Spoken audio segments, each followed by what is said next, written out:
आदित्य माथुर जी, राधे राधे महाराज जी, आपके चरणों में कोटि कोटि प्रणाम। महाराज जी, मेरा प्रश्न यह है कि जैसे आप बताते हैं कि नाम जप से ही सब हो जाएगा, परंतु नाम जप में हमारी रुचि कैसे उत्पन्न हो, ये कैसे हो पाएगा कि हृदय से नाम भजन न होए संग बिनु, भजन बिना नहीं प्रेम, छिनहु भजन न छाड़िए, धरिए या ध्रुनेम। यदि भजनानंदी संत महात्माओं का संग हो, सत्संग हो, तो हमें रोज उसकी महिमा सुनने को मिले। हमें तो अगर रोज आप यहाँ नहीं आ सकते तो मोबाइल से तो सुन ही सकते हैं ना।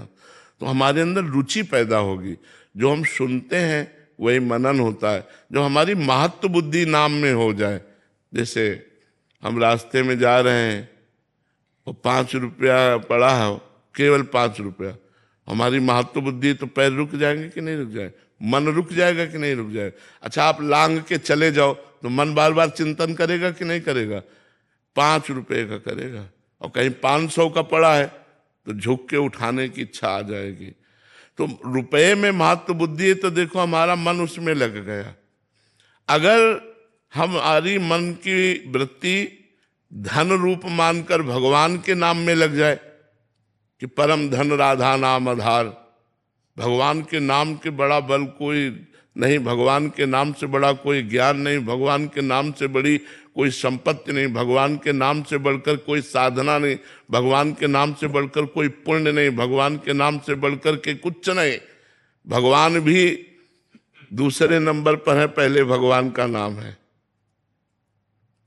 भगवान से बड़ा भगवान का नाम है। भगवान ने तो अवतार के समय कुछ को ही तारा, नाम ने तो करोड़ों को तारा, असंख्यों को तारा, और तारते रहेगा और तार रहा है। इसलिए हम जब सत्संग सुनते हैं और नाम की महिमा सुनते हैं तब हमारी नाम में रुचि बढ़ती है। इसीलिए प्रथम भगति संतन कर संगा, पहली भक्ति है संतों का संग करें और शास्त्रों का स्वाध्याय करें। जो नाम महिमा से भरे हुए शास्त्र हैं, श्रीमद् भागवत है, रामचरितमानस है, और नाम महिमा की छोटी छोटी पुस्तिकाएं गीता प्रेस से निकली हुई हैं, आप उनको ले लीजिए और उनको पढ़िए। तो नाम में जब हमारी महिमा वाली बुद्धि हो जाए तब हमारा नाम में रुचि बढ़ती है। अभी नाम महिमा शाली नहीं दिखाई दे रहा। जैसे हमें अच्छा भोजन मिला तो नाम छूट गया, कोई दोस्त मिला तो नाम छूट गया, कोई काम में लग गए तो नाम छूट गया, क्योंकि नाम में महत्व बुद्धि नहीं है। अगर नाम में महत्व बुद्धि हो तो दोस्त से बात करते हुए भी अंदर चलता रहेगा राधा राधा, बात भी करेंगे और बीच बीच में राधा राधा भी बोलने लगेगा। कब ये बात बंद करे यार, मेरा नाम छूट रहा है। जब नाम का महत्व तब समझा जाए जब त्रिभुवन की राज्य लक्ष्मी देने पर, त्रिभुवन की, भारत के अकेले नहीं, अमेरिका के अकेले नहीं, त्रिभुवन की, ब्रह्मलोक तक का वैभव दिया जाए और कहा जाए आधे पल के लिए नाम छोड़ दो, और नाम ना छोड़े, तब समझो कि वो महाभागवत नाम के महत्व को जान गए। तो जब हम नाम की महिमा सुनते हैं तब हमारा मन उत्साहित होता है नाम जपने को। तो हम रोज सत्संग सुने। अगर हम संतों के पास नहीं पहुंच पाते तो बहुत से संतों की वाणी यूट्यूब में पड़ी हुई है।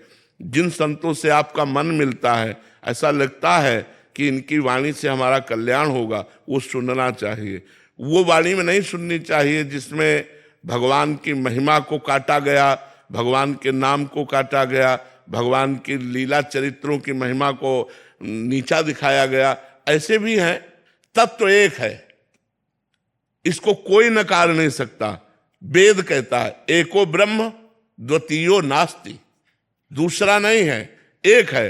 वही अवसर पड़ा राम बन गया, वही अवसर पड़ा कृष्ण बन गया, वही अवसर पड़ा वाराह बन गया, वही अवसर पड़ा कच्छप बन गया, वही मत्स्य बन गया। वो विविध अवतार, वही ये सब अवतार धारण किए हुए। ये जो एक दूसरे की कटिंग करते हैं, एक दूसरे की निंदा करते हैं, ये घोर अज्ञानी है, ये नरकगामी है। कोई भी हो, हम उच्च स्वर से कह रहे, क्योंकि वेद जो कहता है वही सबके लिए माननीय है। परमात्मा एक है, उसके रूप अनेक हैं।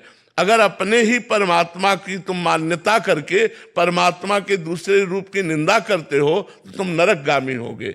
तुम अपराधी हो, तुम्हें ज्ञान नहीं इस बात का। वही सब रूपों में विराजमान है, एक ब्रह्म ही है, वो अनेक रूपों में व्याप्त है।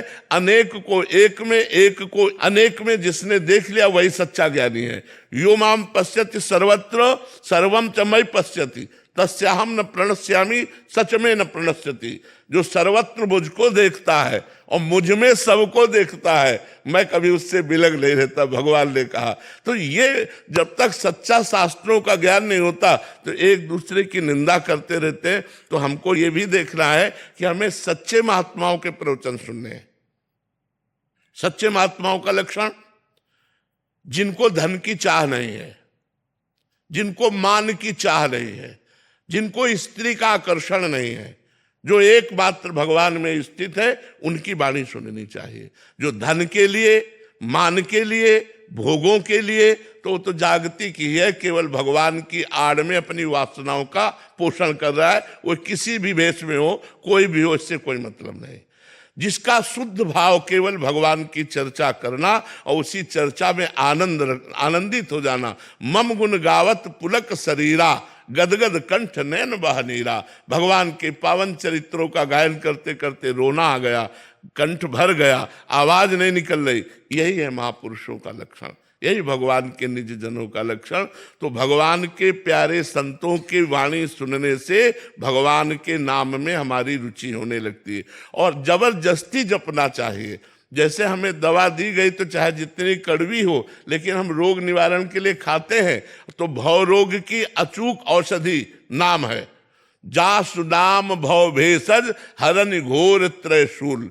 जिनका नाम दैहिक दैविक भौतिक तीनों तापों को मिटाकर आवागमन के चक्र से हमें उबार लेता है, वो भगवान का नाम भव रोग की अचूक औषधि है। जासु नाम भव भेषज, भेषज माने औषधि, भव माने संसार के आवागमन चक्र से मुक्त करने की औषधि है भगवान का नाम।